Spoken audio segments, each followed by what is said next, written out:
Study IQ bank and SSC, शुरुआत से सफलता तक। Hi everyone, welcome to study IQ bank and SSC।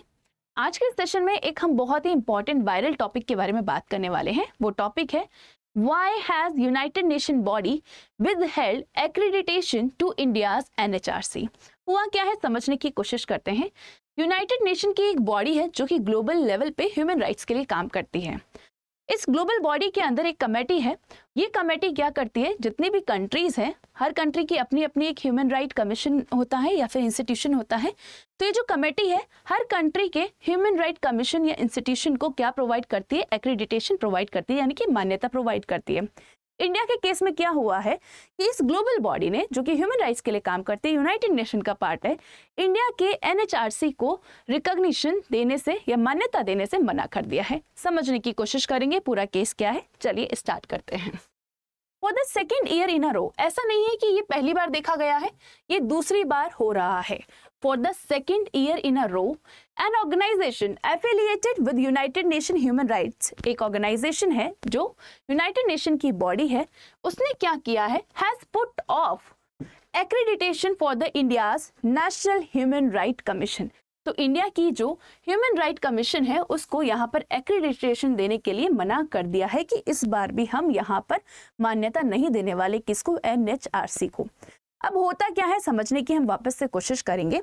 देखिए बच्चे, यूनाइटेड नेशन की ये जो बॉडी है जो ग्लोबल लेवल पे ह्यूमन राइट्स के लिए काम करती है, इसके अंदर एक कमेटी है। इस कमेटी का क्या काम है? इस कमेटी का काम है कि कंट्रीज की, देखो हर कंट्री का अपना अपना, जैसे मैंने आपको स्टार्टिंग में बताया, एक कमीशन होता है ह्यूमन राइट्स के लिए काम करने के लिए, कमीशन या इंस्टीट्यूशन होता है। तो ये जो कमेटी होती है ये इन कंट्रीज के ह्यूमन राइट्स कमीशन या इंस्टीट्यूशन को दो रैंक में डिवाइड करती है। एक को बोला जाता है रैंक A और दूसरे को बोला जाता है रैंक B। जिन कंट्रीज को रैंक A में डाला जाता है उन कंट्रीज के पास राइट होता है कि वो काउंसिल, ह्यूमन राइट्स काउंसिल को अटेंड कर सकते हैं, मीटिंग्स को अटेंड कर सकते हैं, उनके रिप्रेजेंटेटिव माने जाते हैं, साथ के साथ वोट भी कर सकते हैं। बट जिन कंट्रीज को रैंक B में डाला जाता है उनको सिर्फ यहाँ पर वोटिंग का अधिकार नहीं होता है, बाकी वो जो ह्यूमन राइट्स की काउंसिल्स होती हैं उनको अटेंड कर सकते हैं और उनके रिप्रेजेंटेटिव माने जाते हैं। समझने की कोशिश करेंगे। इंडिया को इस बार ना तो रैंक A में डाला गया है ना ही रैंक B में डाला गया है। देखते हैं हुआ क्या, पूरा माजरा समझेंगे। Without accreditation from the Geneva based, ठीक है, अब देखो यहाँ पर उस ऑर्गेनाइजेशन का नाम आ गया है। वो कौन सी बॉडी है जो यूनाइटेड नेशन की ह्यूमन राइट्स के लिए काम करती है? उसका नाम है गनहरी। क्या नाम है? गनहरी।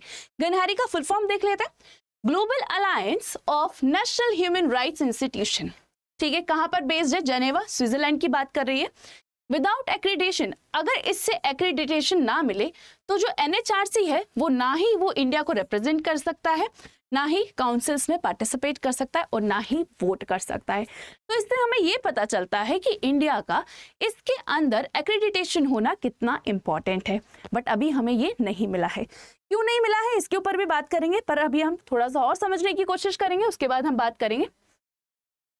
यहाँ पर गनहरी की बात की जा रही है। Global alliance for national human rights institution is an organisation affiliated to the United Nations. ये ग्लोबल नेटवर्क है, ठीक है। गनहरी जो है एक ग्लोबल नेटवर्क है जो कि ह्यूमन राइट्स पे काम करता है। क्या काम करता है? ह्यूमन राइट्स को प्रोटेक्ट करने का काम करता है, प्रमोट करने का काम करता है। गनहरी के अंदर अभी करेंटली कितनी कंट्रीज के ह्यूमन राइट्स इंस्टीट्यूशन है? 120 कंट्रीज के ह्यूमन राइट इंस्टीट्यूशन इसका पार्ट है। इंडिया को अभी यहाँ पर जो एंट्री है वो इसके अंदर नहीं मिली है। आगे समझने की कोशिश करेंगे। गनहरी ensures individual NHRIs compliance with the internationally recognized standards, the Paris Principle। होता क्या है, किसके बेसिस पर यहाँ पे एक्रेडिटेशन दिया जाता है, ये समझना बहुत जरूरी है। यहाँ पर कुछ स्टैंडर्ड्स हैं जो कि डिसाइड किए हुए हैं in the Paris principles. In standards को अगर कोई कंट्री पूरा कर लेती है तो यहाँ पर एक्रेडिटेशन दे दिया जाता है। अब ये जो प्रिंसिपल्स हैं ये क्या है? ये है, एक तो NHRC या जो भी ह्यूमन राइट कमीशन है उसमें ट्रांसपेरेंसी होनी चाहिए। ठीक है, अकाउंटेबिलिटी होनी चाहिए, गवर्नमेंट का इन्फ्लुएंस नहीं होना चाहिए, फेयरनेस होनी चाहिए, रिप्रेजेंटेशन होनी चाहिए विमेंस की, माइनॉरिटीज की। तो इस तरीके के 6 पैरामीटर्स हैं किसके अंदर, पेरिस प्रिंसिपल्स के अंदर, जिसके बेसिस पे जो कमेटी है, किसके अंदर कमेटी है, गनहरी के अंदर कमेटी है, और वो कंट्रीज को एक्रेडिटेशन प्रोवाइड करती है। GANHRI act through its sub committee on accreditation, जैसे कि मैंने आपको बताया कि ये कमेटी काम करती है। Which categorize members NHRI into 2 groups, जो कि हमने बात की A और B ग्रुप्स में डिवाइड किया जाता है। आगे चलते हैं, कवर करते हैं नेक्स्ट टॉपिक क्या है इससे रिलेटेड। ओके, तो ये था पूरा केस। अब हम यहाँ पर समझते हैं NHRC के बारे में कि इंडिया की जो बॉडी है NHRC ये क्या है, इसकी बात करते हैं।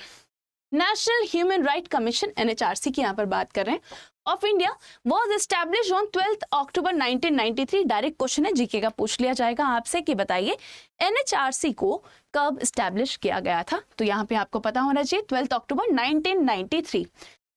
इसके लिए देखो यहाँ पे लिखा है it's a non constitutional body. इसका मतलब ये है कि इसके लिए कोई आर्टिकल हमारे कॉन्स्टिट्यूशन में नहीं है, बट इसको किसी एक्ट के तहत एस्टैब्लिश किया गया है। तो एक्ट कौन सा होगा, protection of human rights, protection of human rights act 1993 के तहत NHRC को स्टैब्लिश किया गया था।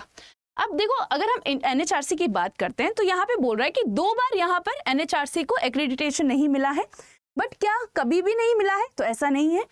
India's NHRC got A status, तो इंडिया के जो NHRC है इसको A स्टेटस दिया गया था। कब दिया गया था, पहली बार 1999 में दिया गया था। अब देखो बच्चे, यहाँ पर जब एक बार ये एक्रेडिटेशन दिया जाता है तो यही आप मुझसे क्वेश्चन कर सकते हो कि मैम तो अब क्यों नहीं है, क्यों नहीं दिया गया। तो जब एक बार एक्रेडिटेशन दी जाती है तो ये 5 इयर्स के लिए दी जाती है, ठीक है।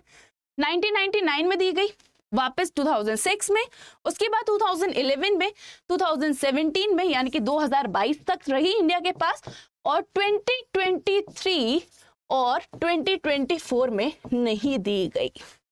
आई होप ये सेशन आपको अच्छा लगा होगा, समझ में आया होगा कि पूरा केस क्या है।